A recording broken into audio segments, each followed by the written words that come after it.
Arkadaşlar merhaba. Yeni bir üniteyle baş başayız. Ve bu üniteye gireceğimden dolayı çok heyecanlıyım. Bana göre şu anda dünyada, çünkü bu videolar İngilizce ve Almanca olarak sunulacak, dünyada en önemli açık bilardonun mental bölümü. Ve bundan dolayı da psikolojiyi anlatmak adına böyle bir topa girmiş bulunmaktayım. Ama sonucu ne olacak bilmiyorum. Hep beraber bakacağız, göreceğiz. Elimden geldiği kadarıyla size aydınlatmaya çalışacağım. Ve bu işe niye başladım? Onu açıklamaya başlayayım. Bu videoların sonunda bu böyle bir seri gelecek arkadaşlar. Tek şey değil yani, ne derler? Bu serinin adı mesela bilardoda yerini belirleme. Ama ondan sonra birçok seri var. Kaygı, maç öncesi, maç sonrası, maç ortası, bir sürü şey. Şimdi açıklamayayım, sürpriz olsun hepinize. Ama bu seriye başlamadan önce neden bana güvenmelisiniz? Ya hatta ben neden bu işe girdim? İlk önce oradan başlayayım.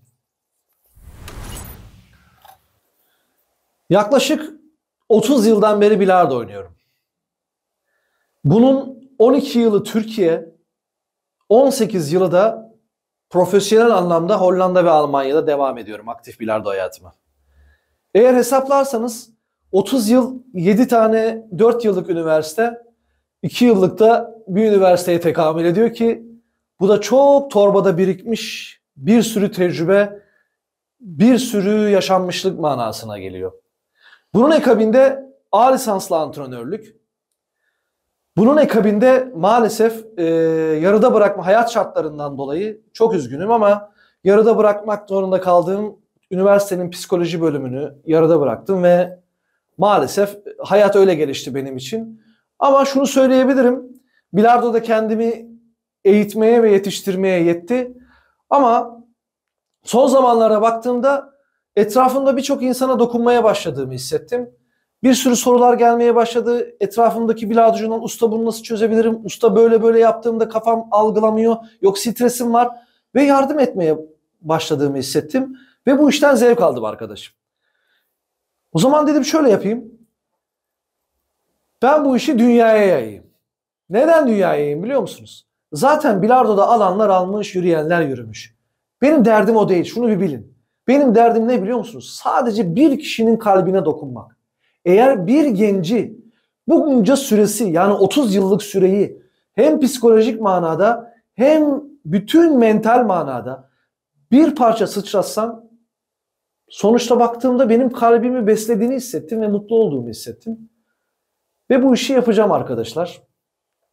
Benimle birlikte bu yolculukta, dedim ya, çılgın bir yolculuk.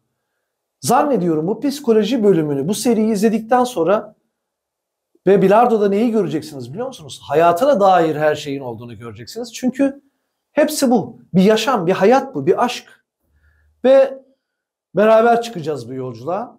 İşte ben bu yüzden girdim. İlk önce bir netleşelim. Birbirimize güvenimiz ilerlesin. Ki benim bu işten bir faydam olduğunu, bir amacım olduğunu hissetmeyin. Bana güvenmenizi istiyorum sadece. Ne deniyor? Mesela ne diyorlar? Araştırmacı yazar diyorlar. Siz de bana bir araştırmacı bilardocu diyebilirsiniz. Yani bir nevi bilardo koçu gibi yani. Öyle ilerleyelim. Zannediyorum bu beni mutlu edecek ya. Sadece bu işi yapmamın amacı bu. Evet, başlayabiliriz artık. İlk önce tabii bilardoyu bilenler biliyorlar ama bilardoyu bilmeyenler, yani asıl amacım onlar. Bilardoya yeni başlayanlar ve anne babalar haliyle çocuklarını bilardocu mu olacak? Bilardo salonuna gidiyor. Böyle düşünen anne babalar olabilir, saygım var. Ama sadece size şu açıdan anlatmak isterim. Bilardo, özellikle 3 bant bilardosu şu anda en üst düzey, en lüks lokallerde, klimalı ortamlarla, belki dünyada yüzlerce milyon olan bir ailesi olan bir spor dalı. Birçok sanat dalından, birçok müzik dalından, birçok sanatçının şu anda top koşturduğu bir alan bilardo. 3 bant bilardo ve ben bu aileye dahil olduğum kendim için çok şanslı hissediyorum. Niye biliyor musunuz? Dünya şampiyonlarına gidiyorum, bakıyorum dünyanın her yerinden, her ülkesinden Farklı katmanlar, farklı insanlar, farklı psikolojiler, farklı sesler. Yani o yüzden bence özellikle anne babalara söylüyorum. Çocuklarınızı bilardo salonlarına yollarken artık korkmayın. Hele şu dönemde hiç korkmayın. İsmini söylemeden geçemeyeceğim. Şu anda Türkiye Bilardo Federasyonu Ersan Bey çok büyük işlerin altına imza attı. Kendisine gerçekten saygı duyuyorum ve böyle dört gözle izliyorum, dört gözle takip ediyorum. Türkiye'de bilardo şu anda dünyanın en üst sıralarına ilerlemiş vaziyette. Aynı bir fabrika gibi çok yüksek bilardocular çıkartıyoruz. Ben de bu işten dolayı gurur duyuyorum. Ersan Başkan, sizi de tebrik ediyorum bu arada. Anne babalar söyledim. Yani anne babaları dedim ama şunu diyebilir. İyi de benim çocuğum bilardocu olacak, ne geçecek eline? Bu işten para kazanılıyor mu? Bir bilardocu, dünya çapında bir bilardocu para kazanıyor mu? Ben size söyleyeyim.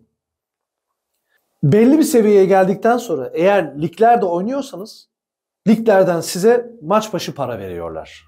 Ha, bu hayat bakabilir mi? Hayat bakamaz. Benim anlatacağım bölüm bu bölüm değil zaten. Benim anlatacağım bölüm çok ilerlediğiniz zaman, evet, bilardodan çok büyük paralar kazanabilir misiniz? Evet, kazanabilirsiniz. Ben işin içindeyim çünkü. Nasıl kazanılıyor? Turnuva dünya şampiyonlarından alınan ödüller, sponsorlardan gelen paralar, insanlarla yaptığınız anlaşmalar ve bunların hepsi böyle dağ gibi biriktiğinde inanın önünüze öyle bir para miktarı çıkıyor ki gözleriniz böyle yuvalarından fırlayacak düzeyde paralar kazanıyorlar. Sizin oğlunuz, sizin çocuğunuz, sizin kızınız, ki çok büyük bayan açığı var. Sizin kızınız kazanabilir mi? Azmederse kazanabilir. Biraz meşakkatli bir yol ama bu yüzden zaten bu işi yapmaya kalkışıyorum. Süreyi indirmeye çalışacağım. Psikoloji bölümüne giriş yaptık ve bilardoda yerini belirleme ile başlıyoruz. Birinci basamak. Bilardoda yerini belirleme diyorum. Neden? Çünkü bir bilardocunun ilk önce bilmesi gereken bir şey var arkadaşlar. Bilardoda benim durumum nedir ve amacım nedir? Ben bunu anlatmak için ne yaptım? Bilardoda yerini belirlemek, kendi yerinizi görmeniz için bilardoyu 3 bölüme ayırdım.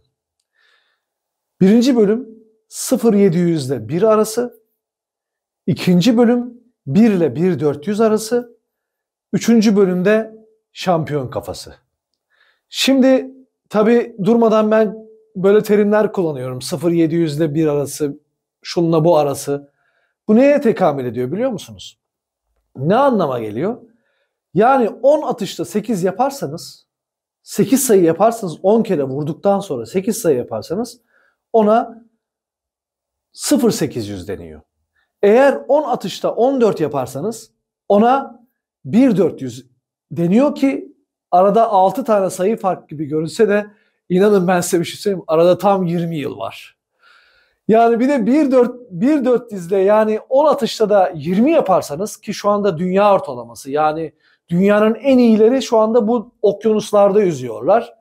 O da 2 ortalama yapıyor. Onu gerçekten ancak şampiyon kafasına girdiğimizde anlatacağım size nasıl bir delilik olduğunu.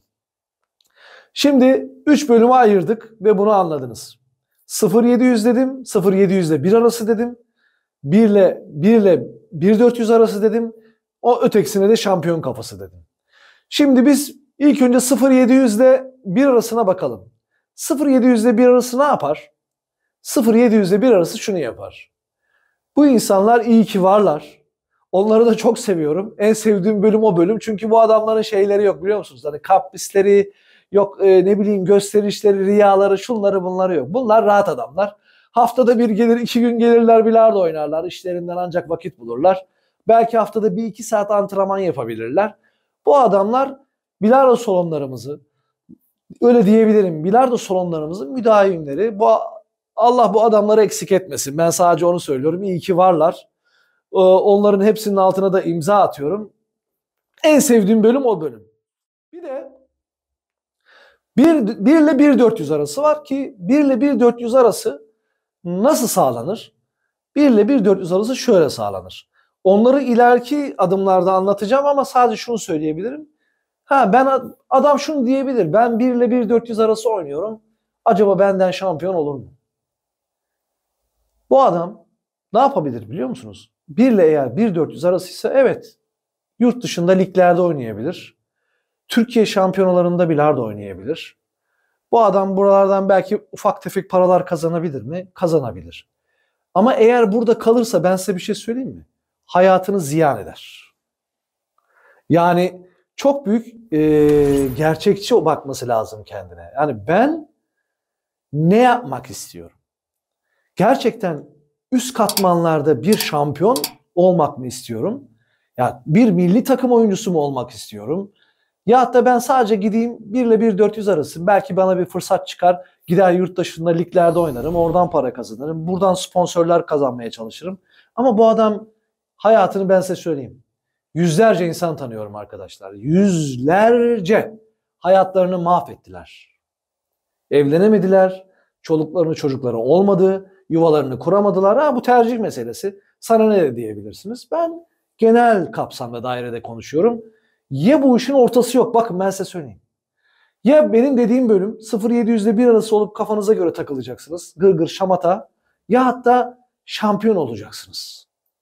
Eğer bunun ikisi arasında kalırsanız, arafta kalırsınız. Ben size bir şey söyleyeyim. Çok ağlarsınız.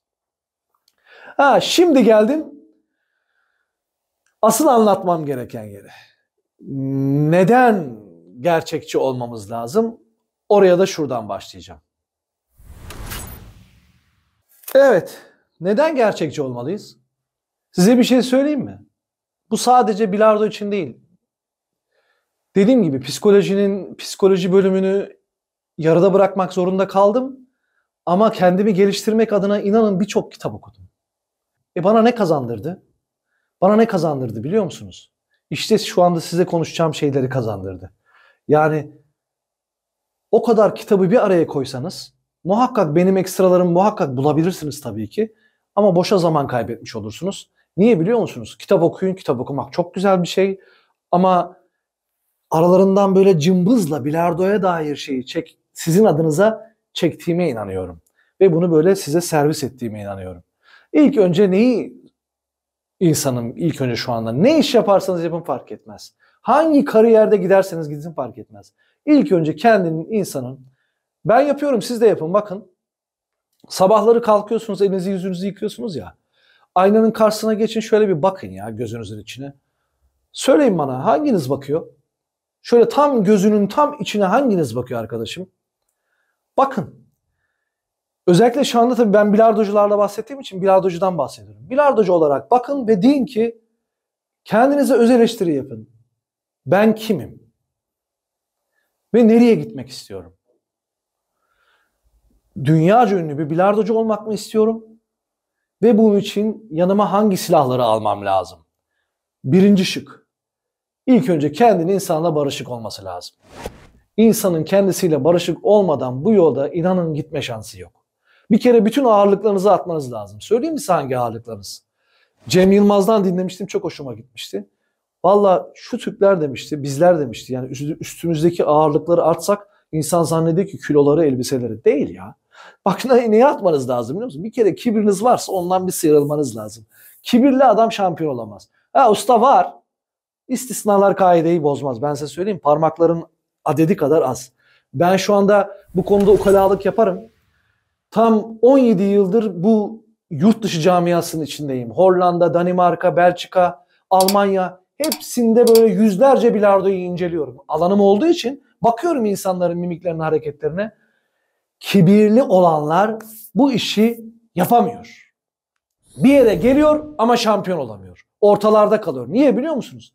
Sizin etrafa salgıladığınız kötü enerji inanın size en kötü şekilde dönüyor. İnsan ilişkileri, bağlantılar, insanların yanına gittiğinizden zaman sizden kaçışları, bunları göreceksiniz. İlk önce aynaya bakın. Riyanız varsa atacaksınız. Gösterişi seviyorsanız atacaksınız. Sadece o sizi o anlık mutlu eder ama sizi perişan eder. Bu ilerledikçe göreceksiniz. Bir yere kalıyorsunuz, orada böyle araba duruyor, böyle duruyor. Yapamazsınız. Birinci basamak İlk önce kendinize öz eleştiri yapıp bir ağırlıklığınızdan kurtulmanız lazım. Eğer çok ünlü bir bilardocu, çok usta bir şampiyon olmak istiyorsanız Muhammed Ali'ye bakabilirsiniz. Bakın. Videoları var. Muhammed Ali'nin tevazusuna bakabilirsiniz. Cristiano Ronaldo'ya bakabilirsiniz. Birçok ismi aklıma gelmeyen insanlara bakabilirsiniz. İnsanlar büyüdükçe, insanlar çok ilerilere gittikçe bakıyorsunuz küçülüyorlar. Aslında küçülmüyorlar, daha fazla büyüyorlar. Ya bence tevazu, alçak gönüllülük olmadan bu iş olmaz. Mesela tevazu, alçak gönüllülük diyorum ya. Bakın şu anda dünyaya. Neden aklıma iki insan geliyor ya benim? Manyak mıyım ben? Şu anda siz bana para mı veriyorsunuz? Aklıma gelen bir sadece Sean Van Herp var. Adamın fan kulübü var. Türkiye'den de aklıma bir Tolga Kiraz geliyor. Neden Tolga Kiraz geliyor? Adam çünkü. Seviliyor. Ben de şu anda bırakmış. Tolga Kiraz benim anam değil, babam değil. Ama adam görüyorum yani. Tevazusu, alçak gönüllülüğü, ahlakı, karakteri, etrafa verdiği enerji. Adamdan bilardocu olur. Eğer mentali halletsin, dünya derecelerine girecek birisi. Bu arada öpüyorum seni Tolga.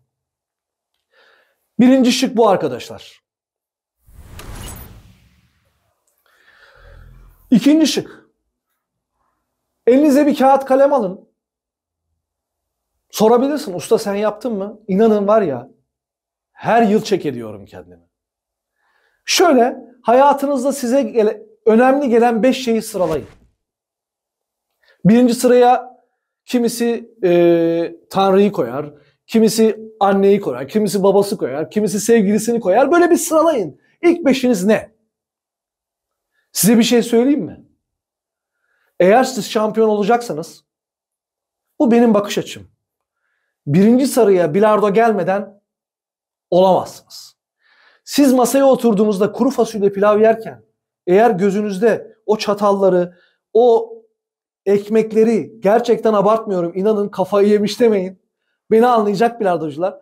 Eğer pozisyon çözüyormuş gibi düşünmezseniz, hayatınızın genel anlamına eğer bilardoyu almazsanız, ki bu başka işler de için geçerli, onlar da bulabilirler. Yani diyebilirler ki benim adam mekanikçi olabilir, adam kompütürcü, bilgisayarcı olabilir. Adam onu alır. Hayatında kaçıncı derecede geliyor? Bakın işte size vereceği karşılık ondan ibarettir arkadaşlar. İkinci şık bu. İkinci şık ne? Kendinize alın, önem sırasını sıralayın ve hayatınızdaki yaşam tarzınızı ona göre düzenlemeniz gerekir. Evet. Üçüncü şıkka gelirsem, ikinci şıkla bağlantılı ama şunu söylemem lazım. Yani bunları sayacağım tabii ben size. Gelecekte bunlardan bahsetmeye çalışacağım. O kadar çok silah var ki inanın profesyonel bir sporcu olmak, hangi spor branşında olursanız olun, eğer o denizin içine girerseniz anlayacaksınız. Neredeyse bu insanların hayatları yok. Bakıyorum ben bir sürü interview izliyorum. Yani Muhammed Ali'sinden tutun, ya ünlü bilardoculara bakın, ünlü futbolculara bakın. Yani sporcular özellikle, adamlar milyonları kazanıyorlar. Ama baktığınızda size bir şey söyleyeyim mi? Hayatları çekilmez ya. Yani uykuları çok iyi olmalı. Yani yanınıza, sırtınıza aldığınız silahlar sizi komplet olmalı.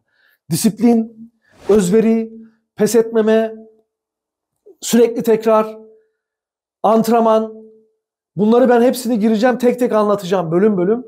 Anlayacaksınız dedim. İlk önce sizin yanınıza alacağınız silahları belirlemeniz lazım. Kendinizi bilardoda yerinizi belirleme açısından söylüyorum. O silahları bir almanız lazım. Bana neler lazım? Yani planlı olmanız lazım. Üçüncü şıkkı bunu söyleyebilirim. Dördüncü şıkta da ne var biliyor musunuz? Hayal etmeden bu işe ulaşabileceğinizi zannetmeyin. İstediğinize de gider yaparım. Nasıl yaparım biliyor musunuz? Şu anda şampiyon olan bir adamla gidin istişare edin. Konuşun, deyin ki kardeşim sen kendini bu kürsüde hayal ettin mi? Ne cevap bulacaksınız biliyor musun? Evet, ettim. Bir banka soygunu bile hayal etmeden yapılıyor mu yapılmıyor mu? Adam ilk önce banka soyacaksa hayal etmek zorunda. Yani bir işi hayal etmek zorundasınız. Eğer siz kendinizi o kürsüde görmüyorsanız, artık o kürsüyü ben bilmiyorum. Sizin sınırınız neresi? Yani eğer dünya şampiyonu olmaksa niyetiniz, eğer dünya şampiyonu kürsüsünde görmüyorsanız kendinizi, hedef odaklı değilseniz, hedef odaklı. Yani at gözlüğü takmanız lazım. At gözlüğü. Bu at gözlüğünüzü takmadan oraya gidemezsiniz. Çok iyi bir pilot olmanız lazım. Düşünsenize altınızda çok iyi bir uçak var. İyi bir pilotsunuz ama hedefiniz yok. Size bir şey söyleyeyim mi? Havada dönersiniz dolaşırsınız. Hiçbir yere varamazsınız. Çünkü hedef koymak sizi ne yapacak biliyor musunuz? Eğer sizin, gerçi oraya antrenmanda gelecektim ama şöyle bir örnek verebilirim. Haftada 100 saat çalışan bir insan, 100 saat abartmıyorum bakın. 100 saat çalışan bir insan, haftada 40 saat çalışan aynı yetenekte, aynı düzeyde olan bir insan o 4 ayda gitmesi gereken hedefe ulaşırken ötekisi tam 1 senede gidiyor. Bu kadar arada bir fark var bakın. Çalışmadan bir yere gidilmez. Hedef koymadan bir yere gidilmez. Yani şu anda videoyu ben böyle bitiriyorum. Bilardo'da yerinizi belirlemek adına söyleyebileceğim bunlar. İkinci videoda o incecik bir çizgi gibi gözüküyor ya, hani dedim ya 1 ile 1.400 arası. 1.400'de de ondan sonrası şampiyon kafası. Şampiyon kafasından bahsedeceğim size. Benim ne demek istediğimi anlayacaksınız. Başınıza ağrıttığımı zannetmiyorum. Lütfen beni takip etmeye devam edin. Kafanızda bir soru kalacağını zannetmiyorum. Sorduğunuz her soruya cevap bulacaksınız. Özelden de yollayabilirsiniz. Hepinize saygılar, sevgiler.